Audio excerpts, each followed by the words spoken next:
Дұрыс, 13,6 болады. Бірінші көлем бойынша зат мөлшерін тауып алдық, 0,4. 8,96 бөлеміз 22,4 литрға. Өзі қанша болды? 0,4. 0,4 моль. Осыны көбейтеміз мынаның массасына. Сол кезде 34-ке. 34-ке шығады. Бағанағы жауап шығады өзі. Дұрыс. Енді келесі есеп.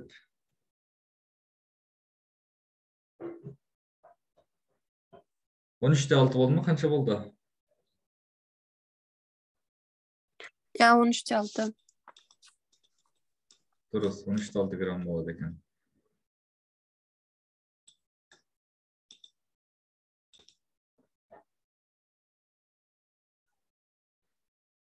Тіс емдеу емханасында жүйеге жасушаларын жансыздандыру үшін құрамында мышьяктың 3 валентті оксиді бар дәрі қолданды. Оксидтегі мышьяктың пайыздық үлесі болды, осыны тапшы айдана.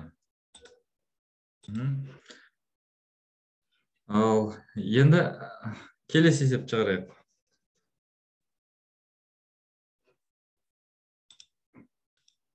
Міне бүйтеміз. Зат мөлшерінің үшінші түрі бар, Авогадро саны бойынша n бөлінген n-а. Осы бойынша табамыз. Бірінші үстіне қояйық көміртектікін. Көміртектікі 6,02 көбейтілген 10-24 дәрежесі дейді. Бұл түрді бір алла жұлдыздарымызды көбейтілген 10-23 дәрежесіне айналдырамыз. Бөлеміз 6,02 көбейтілген 10-23 дәрежесінде. Сол кезде 10 моль болады. Енді келесі. Одан кейінгісі. Екіншісіне 20. 23-ке айналдыру керек, 25 дәрежесі деп тұр. Бұл түрде 2 рет алға жылжытамыз. 120 бөлінген 4 көбейтілген 10-23 дәрежесі. Бөлінген 6,02 10-23 дәрежесі. Сол кезде қанша болады? 20 болады, мынау. Сол кезде С10 H20 екен. Ал бізде бастап кезде 2 моль деді осыны. 2 моль болса, бұны 1 моль табамыз. Мына сандарды 2-ке бөлеміз. Сол кезде С5 H10 болады. Жауабымыз асы болады екен. С5 H10 болады екен. Мен 10 мен 20 менде шықты да, сосын оларды 10-ға қысқарт жерім да, солай шығарған. Ана үтірлерді жылжытқан бедің? Мен оны жылжытқан жоқпын, сразу калькулятормен шығардым. Солар жылжытып алуым керек. 23-ке айналдырып ал, сол кезде оңай болады. Мына жерде 2 моль деп тұр, 2 моль дегені мынау 2 есе көп деген сөз. Келесі 17-ші есепті айтады. Қоймада кемірушілерге қарсы дихлоретан қолданылады. 300 грамм метр куб дейді. Көлемі 33 метр куб. Қойманы залалсыздандыруға қажет препаратты алу үшін жұмсалатын этиленнің массасы дейді. Міне реакция теңдеуін жазып берейін, біз бұл тақырыпты өтпедік. Міне дихлоретанды қалай алынады? Оны этиленнен алады. Этилен дегеніміз қантпаған көмірсутек. С2H. Бұлай жазайыншы. С2 қос байланыс С2. Қосамыз хлор егіні түзіледі. Мына хлор, мына қос байланыс үзеді. Сол кезде бұлай кетеді, мынау қос байланыстар соған бір хлордан жапсады. Сол кезде С2 хлор, С2 хлорға айналады. Міне, мына дихлоретан. Енді ары қарай, міне реакциясын жазып бердім. Ары қарай өзің ойланып көрші. 1 метр куб дегені ол 1000 литр деген сөз. Мынаны литрмен табады екенсің. Деп, сосын екістеймін. Жоқ, бітеміз қара. Мынаның көлемін табамыз. Көлемі қанша? Жоқ, массасын табамыз. Массасы қанша болады?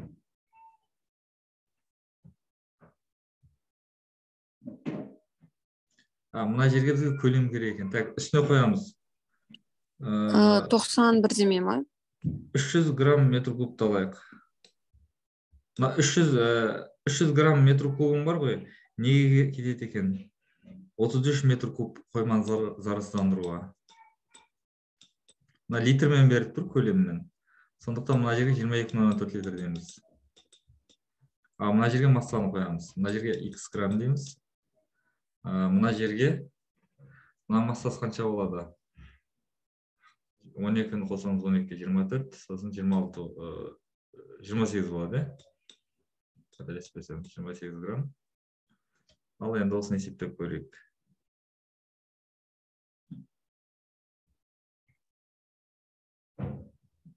Жиырма сегізді көбейтеміз 300-ге. Бөлеміз. 375 па? Иә, 375 болады екен. Так, осыны 33-ке көбейтейікші.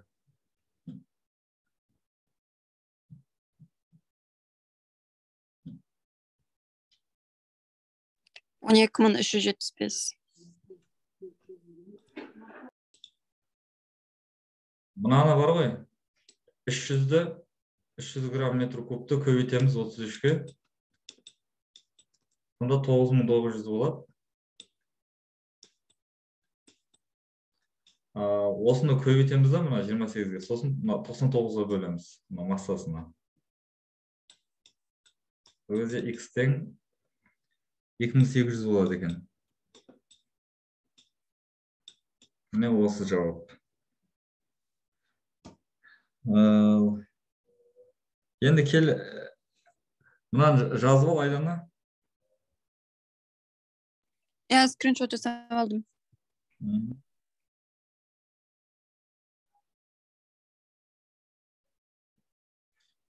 Енді 18 айтады. Натрий карбонатының ерігіштігі 20 градуста 1000 грамм суда 218 граммға тең болса, қаныққан ерітіндідегі тұздың массалық үлесі дейді. Болды ма? Не, қиын емес, оңай.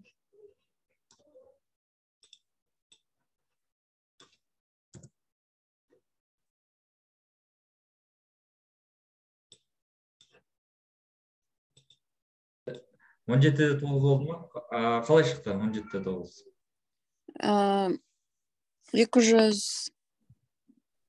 218-ді бөлдім 1218-ге. Дұрыс, иә? Мынау екеуі қосылады, сол кезде жалпы ерітінді 1218 болады. Дұрыс. Келесі есепті айтады. Құрамында 45% натрий хлориді, 55% карий хлориді бар, 200 грамм қоспада хлордың массалық үлесі дейді. Осыны есептеп көрің керек. Екеуінен де хлордың таза массасын табасың, сосын сол хлордың массасын 200-ге бөлесің, сол кезде шығады. Қазір есептеп көрем. Екеуміз 200-дің 45% натрий хлорид дейді, тауып алайық 45%-ын. Пайызды бірлік санға айналдыра саламыз, сонда 100-ге бөлеміз оны. Қанша болады? 90 болды. 90 грамм. Бүйтеміз, 90 граммда x грамм хлор болса, мынаның массасы 58-де 5, 58-де 5 грамм, 35-де 5 бар. Сонда x тең, есептеміз, қанша болады? 90-ды көбейтеміз 35-де 5-ке. Бөлеміз 58-де 5-ке. 54-61 болады екен. Келесі, мынау 55% 200-дің. Көбейтеміз 0,55-ке. Қанша болды бұл? 110. 110-ды да осылай пропорциямен табамыз, осылай x хлор болса. Мынаныкі 39-ға қосамыз 35-де 5-ті, 74-де 5 екен, 74-де 5-те 35-де 5 бар. Сонда x тең 110-ды көбейтеміз 35-де 5-ке. Бөлеміз 74-де 5-ке. 52-де 41 болады екен. Осыны қосамыз, мына екі санды. Осыған қосамыз 54-61-ді. Сонда 107 болады екен. Жалпы 107-ні бөлеміз. Осы хлордың масалы бөлесін, деп тұр бізге. 200-ге бөлеміз, көбейтеміз 100-ге. Көбейтеміз 100-ге. Сонда 53-те 5% болады екен.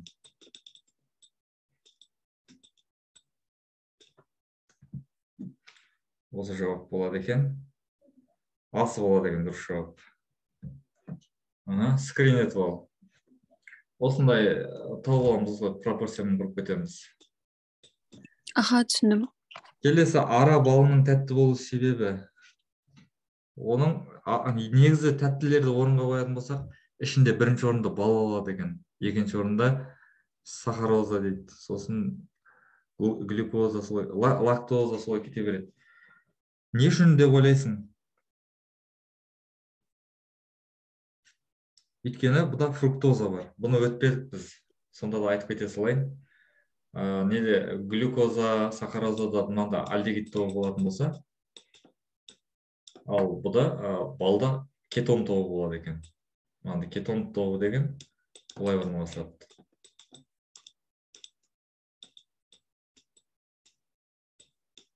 Мынада кетон тобы болғандығы үшін бұл тәтті болады.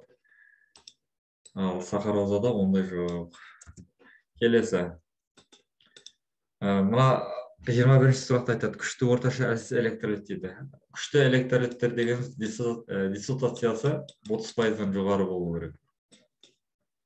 Ал орташаныкі 30 бен 3-тің арасында болу керек. Әлсіздікі 3-тен төмен болу керек. Осының ішінде біз нені өтіп едік, диссоциация деген еру деген сөз ғой. Ең мықтысы бұл жерде натрий хлориді болады. Екінші орында орташасы NH4OH болады, ал әлсізі HNO2 болады. Келесі, мына есепті шығарып көрші 22-ні. Бұны шығара аласың. Химиялық реакцияның температуралық коэффициенті 2 болса, температураны 60 градусқа көтергенде реакцияның жылдамдығы дейді.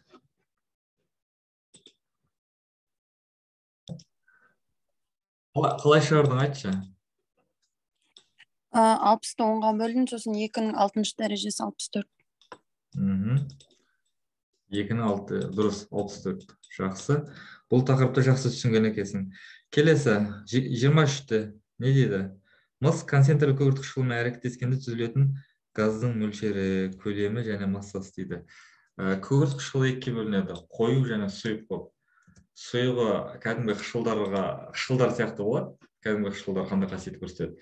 Мына бекеттіктің кернеу қатарындағы сутекке дейінгі тұрған металдар қышқылдармен әрекеттессе сутек бөлініп шығады, ал одан кейінгі тұрған металдар қышқылмен әрекеттессе сутек бөлінбейді. Ал бірақ мыс кернеу қатарында сутектен кейінгі тұрған металл. Ал енді концентрлік күкірт қышқылы бұл оған қарамайды. Бекеттіктің кернеу қатары емес деген сияқты. Өткенде өтіп едіге, мынау екінші топ металдар концентрлік күкірт қышқылына әрекеттессе, мысалы бериллий әрекеттессе, онымен не түзіледі?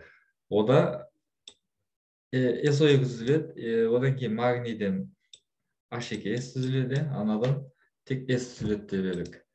Тағы бір қайталау керек. Енді ал мыс концентрлі қою күкірт қышқылымен әрекеттесетін болса, ол кезде SO2 газ түзіледі. Купрум SO4, ортада түзіледі SO2 газы H2O. Ал осы есепті шығарайық. Шығарып көрші кәні.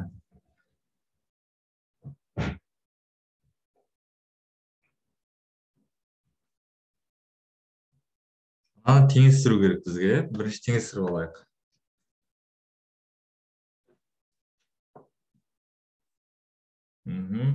Тотықсызданумен теңестірейік. Оңай болу үшін. Мынау 0 болады. Мына жерде -2, мынау +1. Мен мына жерде мынау 6 болады. -2, +6, +2, -2, +4. Өзгерді бұл жерде мыс тотықты.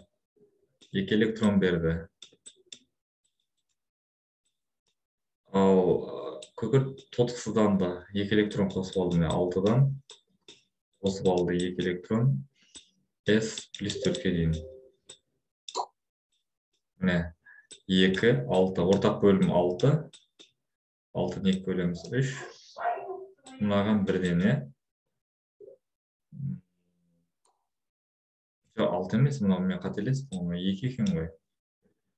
Ортақ бөлім 2. Я былайша, бұл тотықсызданушылық былайша теңестіруге болады екен. Теңестірейік. Мына жерде күкірт 2, мына жерге 2 қояйық. Сутегі 2 болып кетті, мына жерге 2 қояйық.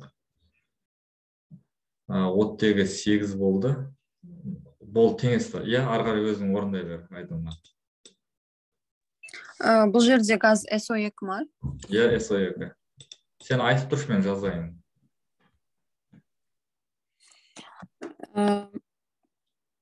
12-де 8 не мыс. Одан кейін SO2X. Бірінші. Бізге үшеуін тап дейді, зат мөлшерін, көлемін, массасын дейді. Біз бірінші зат мөлшерін тауып көрейік. Мына X моль дейік. Мына жерге не істейміз енді? Массасын жазамыз. Сосын?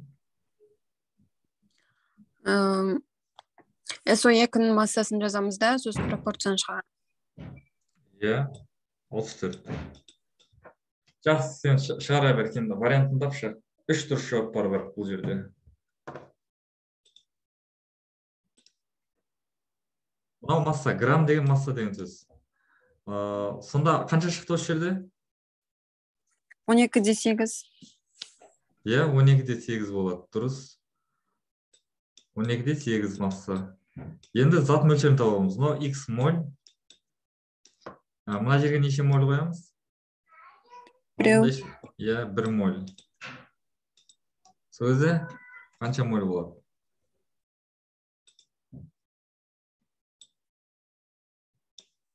0,2 моль болады, қателеспесем. Одан кейін үшінші көлемін тапшы, көлемді қалай табамыз? Зат мөлшерімен қалыпты жағдайды көбейтеміз. Мынау X литр астына қалыпты жағдайда 1 моль 22,4 литр болады. Сонда 22,4-ті 12-де 8-ге көбейтіп 64-ке бөлеміз. Сонда 4,148 литр болады екен. Дұрыс жауабы В, Д, одан кейін С болады екен. Одан кейін 24-те түстері қызыл, сары және сарғыш, жасыл болатын бейметалдар дейді. Қызыл болатын бұл бром. Сары болатын бұл мына жерде хлор болады. Сарғыш жасыл, жоқ, сарғыш жасыл хлор, сарысы фосфор жоқ, күкірт болады. 24-те. Дұрыс жауабын қарап көре салайықшы. EЖH болады екен. Күкірт, сары дұрыс, фосфор, H хлор дейді, хлор сол болады екен. Фосфордың қызыл, ақ фосфор, қызыл фосфор, қара фосфор деген түрі бар. Сол қызылын айтып тұр ғой. С9H12 бензол қатарының изомерлері дейді. Пропил бензол, талбол бензол, кумол бензол, стирол бензол, 2 кислол бензол. Қазір несін сызып берген саған, изомерлерін тауып қойшы енді осы жердің. Жалпы формасы мынандай екен. С9, H12 екен. Биледі. Пропил бензол дейді. С6, H5, С3, H7. Мынау изомер бола ма осыған? С9, H12. Болады, мынау. Асы болады екен. Талол дейді. Талолдікі формасы С6, H5, С3. Ал ненікі? Кумолдікі С6, H5, SH3 2 еселенген. H4. Одан кейінгісі стирол. Жалпы мына ұқсас болу керек. Изомер мынау болады екен, және тағы бір екеуі бар. Оларды кейін өтеміз де жарайды. Келесі ортасы pH 7-ден кіші болатын ерітінділер дейді. Қышқылдық орта болу керек бұл.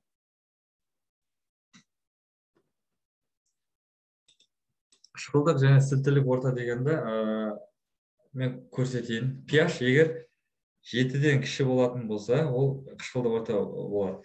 Мысалы, 3 күшті қышқыл бар. HNO3, H2SO4, сосын H-хлор. Ал күшті негіздерге бірінші А тобы,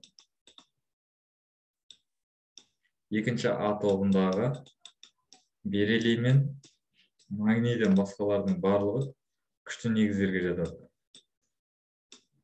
Енді мынандай болатын болса, цинк, NO3 екеселенгенді қараймыз.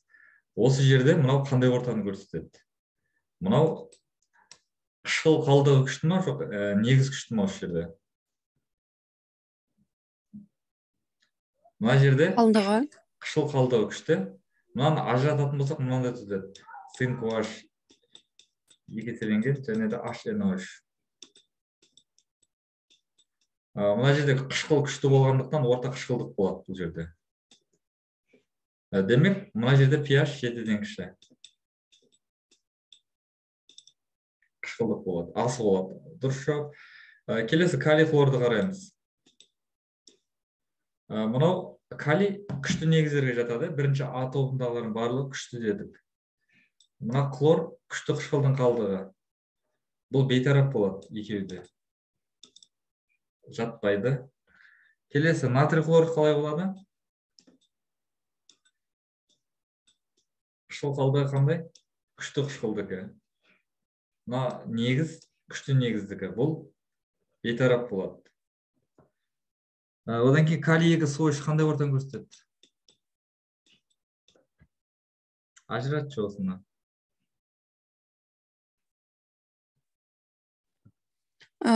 Нема калийдікі күшті емес па, я?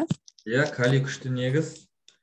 Ал мынау қышқыл қалдығы мына үшеуінің арасында жоқ, сондықтан әлсіз деп есептей бересің. Әлсіз.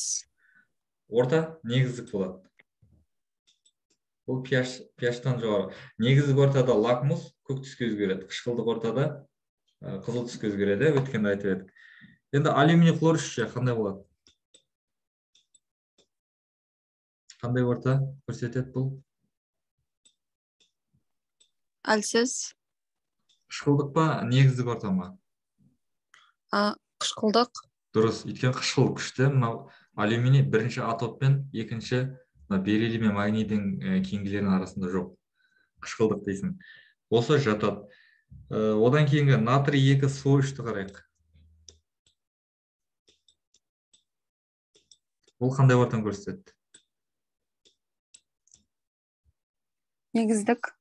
Негіздік орта, дұрыс. Келесі калий 2S. Мына қышқыл қалдығы қандай? Мына үшеуінің арасында жоқ, әлсіз. Негіз болады. Негіздік. Енді дұрыс жауабы А болады, Е болады.